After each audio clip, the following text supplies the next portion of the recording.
Good morning to those of you out there on the West Coast. Good afternoon to those of you here on the East Coast with me.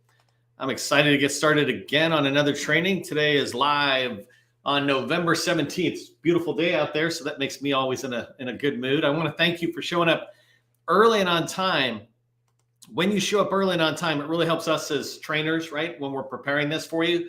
And then also it allows LinkedIn to let other people know. So I'd like to give a tip for success as we get started. And so today's tip is coming from one of our customers, Parker, who he shared this tip today, which I thought was excellent. He was going through the outreach activity that we teach, reaching out to government people and trying to figure out your way into an agency or around an opportunity. And he got back with this tip that says, what he noticed is that during holidays, people have their out of office messages turned on. And this is a great way to perhaps get their phone number if you didn't have it, or maybe even somebody else. And so he had sent the message to somebody we're trying to reach, and they're a little elusive, but they're out of office. And so the out of office message came back and it gave us the phone number we never had.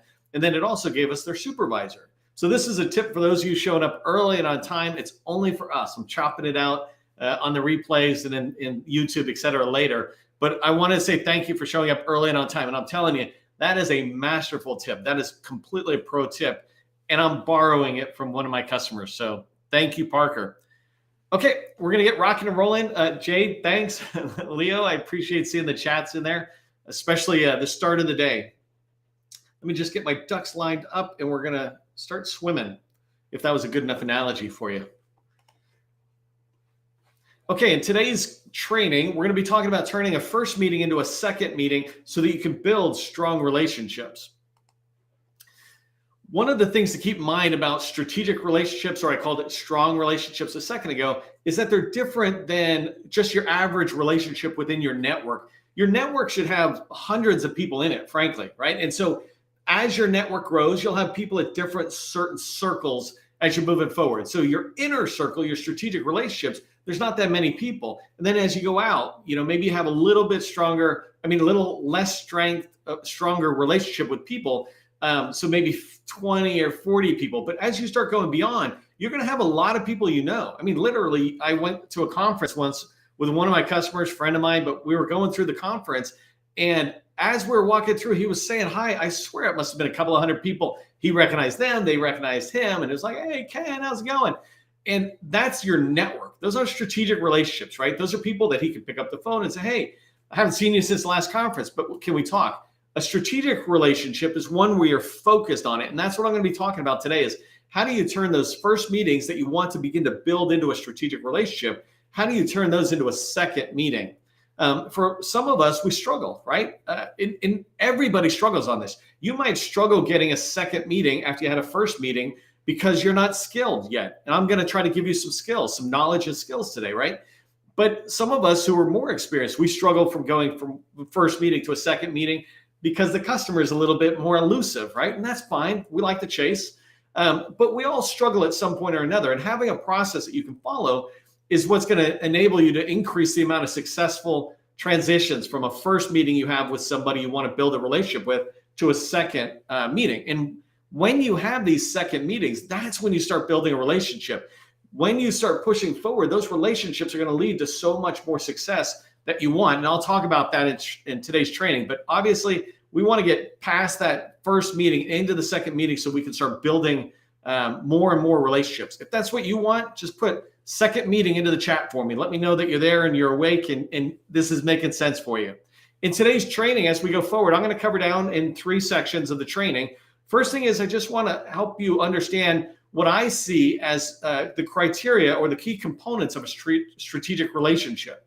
Then I'm going to talk about some tips on how you can go from the first meeting to the second meeting, the tips of what you can execute in the first meeting in order to get to the second meeting. So that'll make a little bit more sense as I go forward in a couple of slides. And then the last thing I'm going to wrap up is what do you do after you had that first meeting and you didn't lock down a second meeting? What's some of the things you might be able to do to try to get that second meeting? So that's what we're going to cover down on today. If you don't know who I am, my name is Neil McDonald. I'm the president of the GovCon Chamber of Commerce, and I want to welcome you to my federal sales training where I provide tips for success in the federal market. I spent 20 years in the federal market as a small business owner, and since 2018, I've been teaching people like you that government contracting is not a secret, it's just a process. When you follow a process A to Z, you're going to have repeatable, predictable results. And that's what I want for you. And that's why I do this training. Do me a favor, in the chat, put your core competency and your company name. Let us know who you are. Every day when you come in, let us know who you are. In fact, as long as you're in the chat, tag a friend, right? Invite somebody. Don't ever come to these trainings. I mean, feel free to come to these trainings without a friend, but you should consider inviting a friend. Once you're here, reach out and say, hey, Sally, hey, Johnny, I'm in this training. You should come check it out. It's not just about getting them into my training, but if all of us are doing this, we're building our community bigger and bigger, and you are building your network bigger and bigger by other people inviting their friends. And so you invite a friend in as well. And then engage with everybody in the chat so that you have a chance to build new relationships outside of this training. Okay, so let's start off with just understanding a strategic relationships criteria, or the key components of measuring the strength of that strategic relationship. And do you really have a strategic relationship or just a casual network relationship? So the first thing I say about relationships, and I want you to understand, is you need to have a reason on why you want this relationship in the first place. Not everybody are you going to build strong strategic relationships with. First, they might not be a fit. And second, you just don't have the time to have many strategic relationships, right? How many close personal friends do you have? When you really think about it, right? Like 3, 5? When you start going beyond 5, how strong are those relationships, right? Because they require time and energy, learning about their life, sharing about your life, going out and doing things together. So at some point you start hitting capacity on your ability to have a good, strong relationship with another person. And government contracting and professional relationships, it's the same thing. We only have so much capacity. And so when you look at a person that you might want to have a relationship with, you got to make sure you know what the reason is. It's not just to get a second meeting, right? I'm not just trying to go from a first meeting to a second meeting for the sake of a second meeting, but there's this reason I want to go further. I really want to get into that agency and that program office to delve more into their challenges and to begin to introduce our way of looking at solutioning so that they start thinking about it as well. So that's something to keep in mind, is just what's your why for the relationship. The next thing is, and this might be the first criteria, right, is the criteria of a strategic relationship. Really, it should be the criteria of any relationship, but certainly a strong strategic relationship is a win-win attitude. You need to have a win-win attitude that they are committed to the success of the relationship and you are committed. So an example of win-win is looking at it where both parties get what they want, something they want, right? But if you think about it from a win-lose, one side is not getting what they want, and the other is. So if you come in and just try to take from the relationship, you're winning, but they're not really winning. And so if they're not winning, they're losing. And the opposite's true as well. You got to make sure you don't go in there just be this martyr and you're sacrificing everything, right? That's a lose on your side in order for them to win. Well, you're not building a strong relationship there. You're just giving stuff away. And so strategic relationships must be win-win. And that's a good component of a relationship. And going with win-win, right, as you dive further into it, is this idea of mutual success, right? And so one of the things when you think about mutual success for an agency in particular, right, it's about understanding their mission. You're committed to their mission and they're committed to the mission. There's no, you're not committed to sales. They're not going to commit to like, hey, let's commit to you growing your revenue and I'm committed to spending money. That's not where it is with a relationship on an agency level. In an agency level, you're both committed to the focus on the mission. They bring the goals and the challenges, and you're bringing the solution. And together we're committed to serving that mission. And so that's mutual focus out there. And then the flip side is when you think about industry and you're trying to think about industry and a commitment to the mutual success of your teaming partners. In this case, it really is about money, right? That's the reason we're in this business, is to grow our revenue and to grow our contracts, et cetera. And so if you're teamed up with another company, you want to have a commitment to their success and they're committed to your success. And I'll talk about tips on how that can happen, right? But you both want to be seeing each other grow. It's not just, sometimes I see largest come in and all they want to do is see what they can get out of the relationship with you. Well, that's first off, win-lose, or barely win and kind of win, but it certainly is not mutual success. If you get success, that was a byproduct. But a true success is where they bring you in and say, what are you trying to reach? How can we help you go there? And so that's something I want you to just keep in mind, is this mutual success that you must be committed to. So the third criteria or component of a strategic relationship is around just the basics of having a meeting. If you're in industry, you should have a recurring meeting scheduled every 2 weeks. If it goes every 3 weeks, it's starting to go too long. And here's the problem. If you skip a meeting because something comes up, now you've gone 6 weeks. 6 weeks without meeting somebody. That's too long. It's way too long. And so if you meet every 2 weeks and you meet for 15 minutes, that's all you need. I want to have a relationship with another company. I need to just sit down and talk about the pipeline. We've already established a relationship through a couple of 1-hour meetings, but now on our recurring meetings, these are going to be 15-minute meetings. Same thing kind of goes with agencies, right? With an agency, it's less about a recurring meeting, but just this real commitment to meet again. And I don't mean, yeah, sure, let's get together, but it's like, no, let's get together. Let's do this thing and then come back and talk about it. So an example might be they might give us a strategic plan that they have, and we go away and we look at it. Or we might have an infographic, but we don't just send it to them. Hey, let us throw together an infographic about what I was just talking about today. And then when we have it, let's schedule another meeting and talk about that. How's that sound? Sounds good. That's a real commitment, right? And so the last thing is a willingness to help. This is really important to a strategic relationship. It can't just be casual and accidental or reactive. It should be there's this demonstrable willingness to help. You to them and them to you. They should be giving you information or making introductions. Same thing you should be doing, right? I do this myself with people in our community. I share information. I'm willing to help. I'm willing to make introductions.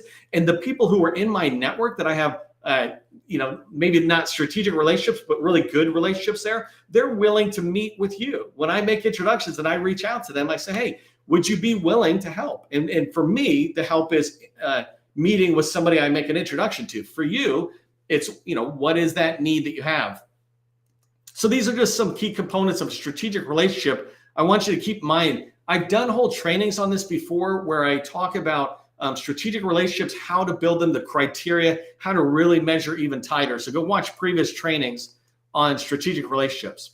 So let's cover down on 2 different ways of landing the second meeting. And the whole idea of landing the second meeting is that it's going to lead to a relationship. When you have that second meeting, now you've got the relationship, right? And I can't remember if you saw early on when I showed the 7-step process, but the 7-step process for success in the federal market that I teach, right? How to land sales begins with research and goes to targeting, outreach, and then relationships. And the idea behind relationships is when you have relationships, you will hear about opportunities and you can discuss things about an opportunity with the people you have relationships with. And then you're able to write winning proposals. And those winning proposals are informed by the conversations you have with people out there, right? And then those all lead to sales. And the more sales you get, the stronger your relationship gets. And it's this great circle of success that I talk about. And so as you're out there meeting people and trying to develop a relationship, always keep in mind why you want those relationships. The reason you want them is because they will lead to the success that you hope for. So here's some things you can do before and during that meeting. So really it's during the meeting, but there's a little bit of prep. So the first thing I say here is use a call plan. If you haven't watched my training, I've done a lot of training on using a sales call plan or a call plan worksheet before you go into a meeting. And you can watch a lot of the training, but the primary parts of the call plan is it has an objective. What are you trying to get out of this meeting? You don't go into a meeting just to meet and greet. That is not a good objective, right? That makes sense. That's part of the purpose maybe of your meeting, but an objective is what do I want to get out of it? If I don't know what I want to get out of a meeting, then what value is the meeting? Right? And it's the same thing with the other party. When you go into a meeting, you might be saying to yourself, well, what objective do I want to help the other person get? What value can I help them get out of the meeting? And this goes back to now you are thinking win-win. How do I make this meeting a win-win? So a call plan has an objective and then it has a couple other fields. But the 2 most important ones are the purpose statement, which I'll talk about in a second, and then a series of questions you might ask in a meeting. These 3 parts all lead to you getting a second meeting because they're all driving to you demonstrating value, not just value in your solution, but value in having a conversation with you. When people meet with you, they're seeing you as a trusted advisor, right? And so when you fill out a call plan, it really helps you go down that direction.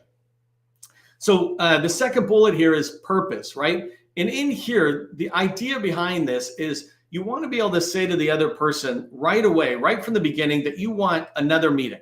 So when I teach people how to have a call and you're starting a meeting, I teach an icebreaker, right? You go, hey, I saw you on this blog or this podcast. It was great, right? You want to have an icebreaker that is leading to the meeting. So you have that.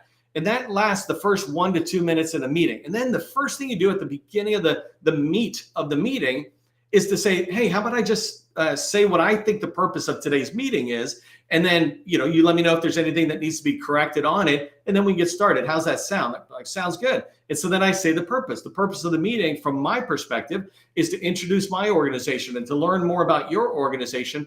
And then to kind of have a discussion around some of those things. I wrote down some discussion topics I'd like to try to cover today if we have time on my call plan sheet, right? I tell them I have a call plan sheet. And then as I'm wrapping up this 15 to 30 second purpose statement that I'm saying, I say, really, success for me in this meeting is if we're able to identify a reason to connect again and schedule another meeting. I'd like to develop a long-term relationship with you and your organization if it makes sense. And today is about finding out if it makes sense. And if it does, how about we schedule another one? So that'll be my goal for the meeting. But I'm saying right from the beginning that this is my desire of today's meeting, is to schedule a second meeting. I've got it in their head. They're like, okay, we're probably going to schedule a second meeting, right? And remember, some people will, some won't. Doesn't matter. It's like, you don't need to have success all the time. You just need to have success that's out there. The next thing is to make sure you're creating desire as you're talking with them. And what I mean by this, remember I said in the call plan, you have these questions. Well, these questions come from a methodology called spin selling. Spin, I have a whole set of training, a lot of training on spin selling and how to ask sales questions. But spin stands for situation, problem, implication, and needs payoff. The two parts that you really want to pay attention to are problem and implication questions. Problem questions are these questions where you're able to dig into their challenges or their goals, right? So you can dig into either one of them. And you can actually call a challenge or a goal a problem, because if they have a goal, the problem is the fact they haven't started on going to get that goal accomplished. But so a problem question is their issues. Implication is who else in your agency or within your company are impacted by this. And so when you have a couple of questions, right? And I've done training on this where you can go learn, but when you have a few questions, it builds desire in them to have more conversations with you. To say, you know what, I think I want to meet with them again so I can dig further into this. How can I pursue that goal even further? I literally just had a meeting this morning where that's what we did on both sides. We kind of created a desire to meet again. And so then we scheduled a second meeting for the 4th of December, right? And so, this idea of making sure while you're going through the meeting, you're creating the reason or the desire to have the second meeting. So this last two bullets, get them to tell you what to do. That one there is about trying to get them to give you action items. I want at least 3+ things where they say, you know what, Neil, you probably should be doing this. And I don't need them to go 1, 2, 3, but throughout the meeting, I'm trying to get them to tell me to do this. You should register in a supplier portal, or you should maybe put that in an infograph so it's easier for us to understand the process you're describing. Whatever it is, right? You've got this new technology. You've got a way to manage toilets better. I mean, all that kind of stuff. There's environmental clean ways of dealing with toilets, or reducing the cost of water and toilet flushing. Any of that kind of stuff, right? Creating a pattern in there or a set of questions that lead them to say, well, why don't you get us more information? Anything that can get them to tell you to do something. It does not matter what it is, and it really doesn't even matter if you've already done it. Write it down so that now you've got them telling you to do something, 3 things at least. And what you can do, and I'll talk about this more in a second, but what you're going to do is demonstrate a willingness to listen to them. I heard you. You said I should do this if I want success in your company or your agency. Okay, I'm going to go ahead and do that, right? And the last one is you can add this into that whole, tell me what to do type thing, but you want to be able to get them to suggest other people to meet. And this is a great last question. It's a typical sales question, right? So I'm not inventing this. Most of what I'm teaching has been around for a couple of 100 years, right? But this idea, you always want to end up in asking two questions that are great questions. What didn't I ask that I should ask? That's a great one. If somebody wants to type that out in the chat, you'd be generous. What didn't I ask that I should have asked? That's simple, right? And then you leave it up to them. You're like, What should you have asked, right? That's a good one. And then the other question is, hey, John, I appreciate you meeting with me. Who else should I talk to within your organization, right? And if you can get them to give you action items, if you can get them to give you suggested people to meet, they're tying themselves to your success. Oh man, I just told Neil 3 things to do and 2 people he should probably talk to. Now I'm kind of curious on where Neil's journey is going to go. And if I'm able to come back and bring them along that journey in the way I'll tell you in the next slide, then they feel engaged in my journey. They feel part of that journey and they want me to be successful. That's where you want to get them when you're in a meeting. Okay, so let me go to the next slide here on that was what you do in the first meeting when you're in the meeting, right? And a little bit of before the first meeting. Now let's talk about you had your first meeting. How do you get a second meeting if you didn't get it already scheduled in the first meeting? So the first thing you want to do is just make sure after that, after you're coming out, right, send a thank you note. If you meet with somebody today, send them a follow-up meeting the same day or follow-up note on the same day. And all this note says is thank you. One thing I want to just pause for a second and just help us all be on the same page is that when all these tips I'm giving you, they're marketing engagements. People might use different terms for it, like marketing touches or marketing engagements. But basically, there's this rule of thumb that people don't really engage or care what you say or even buy from you until they've engaged you for 7 hours. They've consumed your content for 7 hours. One way or another, they've been in your world and on your radar for 7 hours. They might read a white paper. They might meet with you. They might be on LinkedIn with you. These different things. And so anytime you're doing these marketing engagements, you're just kind of increasing that activity. And so this is really important as you move forward and you think about a thank you note or some of these other things I'm providing as tips. These are all marketing engagements that will build that know, like, and trust factor with people. If I haven't said this already in today's training, people buy from those they know, like, and trust. Everything I'm talking about is helping you get known by that person, right? More and more known, and then they begin to like and trust you. So when you send a thank you note, right, it's a really easy marketing engagement. It's being polite, respectful, and professional, and you're on their radar, right? You're just saying there. And what I put here is write a little short sentence, right? Thank you notes are not supposed to be long, very concise. But you can write a note that says, I'm looking forward to further meetings with you. I'm looking forward to executing on what you said and then following up and maybe having another meeting, right? You say it softly. You don't try to schedule anything, but you're subliminally putting in their head, hey, we're going to meet again. I'm just giving you a heads up. The second thing you do is the next day. When you're coming out of a first meeting, you send a thank you note on the same day. The next day, you send an email with an actual meeting recap. Hey, Jane, this is what we talked about. Let me know if I missed anything or got anything wrong. And you put a couple of notes in there. We talked about this, we talked about that. And then you put action items. And you make that, it says action items, and you bold it, you go 1, 2, 3 bullet or something. And you put it in, hey, here's the action items I caught that you had suggested to me. And you put it down and you kind of end your email with, I'm going to execute on these. I appreciate it. Again, let me know if I get anything wrong on here. And every time you're engaging with them, this person's probably going to re-engage with you. They're going to, hey, thanks, got it, right? The thumbs up, whatever. But they're watching you do something with what they just said. They just invested a half an hour, an hour with you. Are you doing what they said? Well, the fact that you're writing a meeting recap with action items of what they told you to do is great.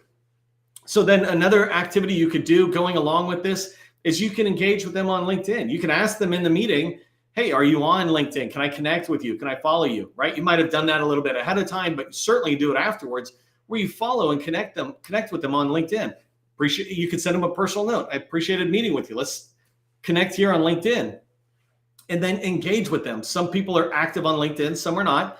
But if they're active on LinkedIn at any level, then make sure you click their bell notification. You follow them so that if they post anything, you're able to see it, at least to be aware. You can give it a thumbs up, which is the earliest engagement level. And then you can comment if it makes sense, right? If they're writing about zero trust and you're a zero trust company, you can pop something in there and say, hey, I really appreciate this. I like page 5. It said this, some sort of contributing, commenting on there. That's engagement. And the fourth bullet on here, right, is execute the action items individually. This is really important as you move forward. You don't want to do all the action items and just send it back. You want to take each of these and separate them out into separate emails. And you do one action item, 2 days later, another 3 days later. You can stagger it. It's okay if you go a week or two. What you're doing is trying to stay on their radar every 3 to 5 days, business days, right? So you're in there at least once, if not twice a week, on their radar. Not pesky, but like when you follow up on this action item, say they told you to do something, register in a supplier portal as an example. You can get back to them and it just says, action item, supplier portal. Hey, Jane, I appreciated meeting with you the other day. One of the action items you gave me was to register on the supplier portal. I really appreciate you telling me that. We did that. We updated our profile. It looks great in there. Here's a link to it. If you get a chance, let us know if that's, or let me know if that's hitting the mark of what you were suggesting. Anyways, thanks again. Talk to you soon. You're in and you're out, but you're just demonstrating that I'm listening to you and I'm moving on. And it sounds like I'm, it's so calculated. That's exactly what relationships should be, right? When we date, or at least when I was dating, right, there was a calculation to how do I woo my wife to get her to like me, right? So I might buy flowers, I might buy chocolates, I might take her somewhere, whatever it is, right? I'm brutalizing dating because I've been married way too long to date. But my point was, when I courted my wife, I actually had a plan of how do I sit there and get her to see me as a person she could know, like, and trust, right? And that's how the relationship moves forward in a personal level. Professional level, same thing. Just don't send chocolate, do action items. The last one I put here is provide value. So infographic is a great example. Is you might follow up later on, say, hey, Jane, we were talking, and one of the things you mentioned was this, and I noticed a partner company I work with had this great infographic that I thought you might find valuable. And you're sending it, right? It's a way to stay on their radar. And the idea is, as you're moving forward with the action items and sending them some value, then you want to come back to Jane and say, hey, Jane, I did those action items you said. I'd love to have a follow-up meeting to talk about those action items and see what your next thoughts are. And again, going back to that thing I said in the beginning, why do you want the relationship and why do you think it's worthwhile to them to have the relationship, right? It's win-win, so it has to be valuable for both. But if you understand that, then you know how to ask Jane for another meeting so that you get the value out of it that you want. And you can also sit there and say, you can allude to the value you're going to bring her in the meeting. If you meet with me a second time, this is where it's going to go. Okay, so a couple of things I want you to remember. First thing is relationships lead to opportunities. You definitely need opportunities, right? You need opportunities in your pipeline, but it all begins with relationships, and you can't have those relationships unless you get your second meeting. So if you want to get your second meeting, plan before your first meeting how you're going to get your second meeting. And that's the tips I provided to you earlier in the decks and in the slides. And most important tip I can give you for how do you get a second meeting with anybody is make it very clear to them, I don't want this to be a one and done meeting, right? I would like to have a follow-on meeting. I'd like to learn some stuff and I'd like to come back. I want to work long-term with your agency or your company. I am very committed to building a relationship. So I just want to let you know I am interested in a second meeting. Hopefully that makes sense. If it makes sense, by the way, in the chat, just put relationships rock and let me know you followed through the training that we did today and you got that. If you get value from this training, we're at almost 400 trainings in a row in the last 2 years, every day at noon, East Coast time here. If you get value in this training, consider becoming a sustaining member. We don't take funds from the government. We are self-funded and we are supported by our sustaining members. And we'd love to have you be part of the sustaining membership.